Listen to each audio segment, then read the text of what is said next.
Assalamualaikum warahmatullahi wabarakatuh. Salam Om Swastiastu, Namo Buddhaya, salam cinta Indonesia.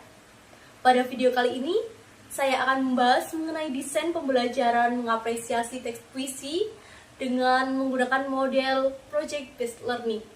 Sebelumnya, perkenalkan saya Nia Miladina Setiani dengan 2302020033. Alangkah baiknya sebelum kita beranjak ke pembahasan, teman-teman bisa menyukai video ini, mengikuti kanal YouTube ini, dan membagikan video ini. Pendahuluan, masuknya sastra ke dalam kurikulum dapat membantu siswa untuk melatih keterampilan menulis dan mengembangkan keterampilan lainnya, seperti menyimak, berbicara, dan membaca.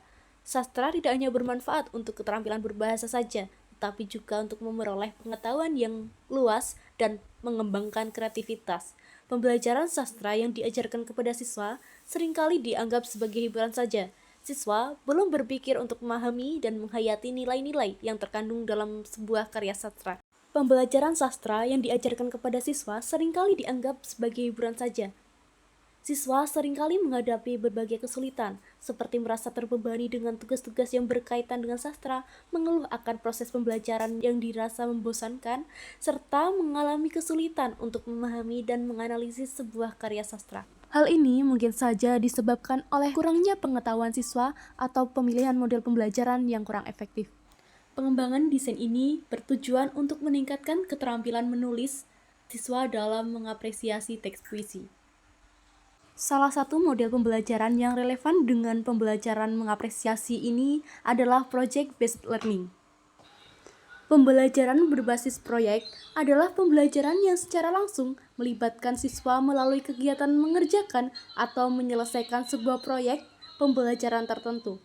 Project Based Learning ini berfokus pada pembelajaran berbasis proyek untuk mengasah keterampilan produktif siswa. Terdapat 6 langkah-langkah menggunakan model pembelajaran ini. Yang pertama, pembelajaran dimulai dengan pertanyaan yang mendasar. Yang kedua, merancang aturan dalam pelaksanaan proyek. Yang ketiga, menyusun jadwal aktivitas. Yang keempat, memantau perkembangan proyek siswa. Yang kelima, melakukan penilaian hasil kerja siswa. Dan yang terakhir, yang keenam, mengevaluasi pengalaman belajar yang telah dilakukan siswa. Model pembelajaran berbasis proyek ini dirancang untuk menghasilkan suatu produk melalui pelaksanaan proyek. Pada proses ini, siswa diberikan kesempatan untuk menyalurkan ide-ide kreatif dan inovatif, serta mencoba hal-hal baru. Untuk itu, guru di sini berperan sebagai fasilitator yang mendukung jalannya pembelajaran, dan siswa dituntut untuk lebih aktif dalam belajar. Adapun tujuan pembelajaran, menurut Cranton dalam Pratama tahun 2022, tujuan pembelajaran adalah pernyataan tentang pengetahuan dan kemampuan siswa yang diharapkan setelah pelaksanaan pembelajaran. Penulis merumuskan 4 tujuan pembelajaran yang harus dicapai. Yang pertama, siswa diharapkan dapat memahami dan mengidentifikasi unsur-unsur pembentuk puisi dengan benar. Yang kedua, siswa mampu menganalisis pesan moral yang terkandung dalam puisi dengan baik. Yang ketiga, siswa mampu merancang dan menghasilkan proyek kreatif, seperti pembuatan antologi puisi, pembacaan puisi karya sendiri, baik secara langsung maupun melalui via video. Selanjutnya, dalam desain pembelajaran ini diharapkan siswa dapat meningkatkan keterampilan mengapresiasi melalui pembelajaran teks puisi. Selanjutnya ada media pembelajaran. Secara harfiah, media berasal dari bahasa Latin medius yang berarti tengah, perantara, atau pengantar. Media pembelajaran merupakan alat yang dapat menunjang proses pembelajaran, sehingga materi tersampaikan dengan jelas dan tujuan pembelajaran atau pembelajaran dapat tercapai secara efektif dan efisien. Adapun alat yang digunakan dalam media ini, yakni laptop, proyektor, LCD proyektor, salin dia atau PowerPoint yang berisi materi pembelajaran, dan yang terakhir video pembacaan puisi. Kemudian ada kegiatan pembelajaran. Tahap pertama, guru memberikan salam pembuka dan berdoa, dilanjut menanyakan ketidakhadiran siswa. Setelah itu, guru memberikan motivasi belajar dan menyampaikan tujuan pembelajaran kepada siswa. Tahap kedua, guru memberikan pertanyaan ulasan tentang materi pertemuan sebelumnya, misalnya dengan menanyakan pada pertemuan minggu lalu, apa saja yang sudah kita pelajari. Pertanyaan ini dapat memberikan rangsangan kepada siswa agar aktif berpikir kritis dan mengingat materi yang sudah dipelajari. Selanjutnya, guru menayangkan video atau membaca puisi yang menggugah siswa. Dilanjut, menjelaskan materi pembelajaran sesuai modul ajar dengan media pembelajaran Salindia. Kemudian, guru memberikan acuan penugasan proyek dengan rancangan yang sebelumnya telah dibuat. Setelah itu, siswa diminta untuk mencermati puisi yang didengar atau dibaca oleh temannya. Tahap ketiga, yaitu tahap inti, siswa diminta untuk berdiskusi dengan teman sebangku untuk menganalisis tentang unsur-unsur yang ada dalam puisi. Setelah berdiskusi, siswa mempresentasikan hasil diskusi kelompok dan kelompok lain menanggapi. Melalui tahap ini, dipastikan siswa harus aktif saling bertanya dan menjawab ataupun menanggapi. Selanjutnya, siswa diminta untuk merancang proyek dengan langkah-langkah berdasarkan model pembelajaran project-based learning. Langkah yang pertama yaitu penentuan proyek. Guru dan siswa bersama-sama merancang proyek apresiasi puisi. Langkah ini mencakup pemilihan puisi yang akan dianalisis dan diapresiasi.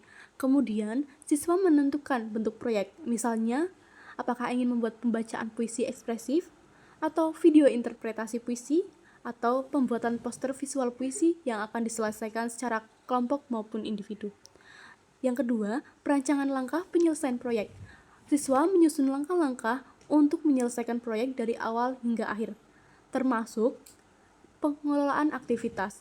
Pada tahap ini, siswa juga menentukan kegiatan pendukung, seperti menyiapkan alat dan bahan yang diperlukan untuk pelaksanaan proyek. Yang ketiga, penyusunan jadwal pengerjaan proyek.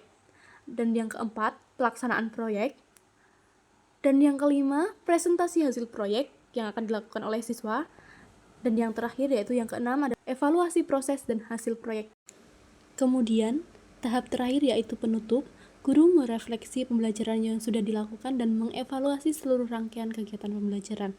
Kemudian memberikan umpan balik kepada siswa. Dan menutup pembelajaran dengan salam. Dalam desain ini menggunakan dua penilaian yaitu formatif dan sumatif. Penilaian formatif yaitu ada proyek penugasan, kuis mingguan, dan diskusi di kelas. Sedangkan penilaian sumatif yaitu menggunakan tes tertulis yang diberikan kepada siswa. Untuk instrumen penilaiannya berupa rubrik penilaian untuk analisis puisi serta penilaian proses dan hasil proyek seperti antologi puisi ataupun video pembacaan puisi. Apa itu apresiasi? Apresiasi berarti mengindahkan atau menghargai.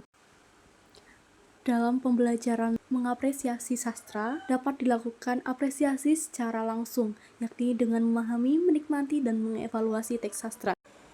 Salah satu bentuk karya sastra yang dibelajarkan dalam sekolah yaitu ada karya sastra puisi. Sebelum melangkah ke apresiasi, alangkah baiknya siswa dapat memahami apa itu puisi dan apa saja unsur-unsur pembentuk puisi. Berikut adalah materinya.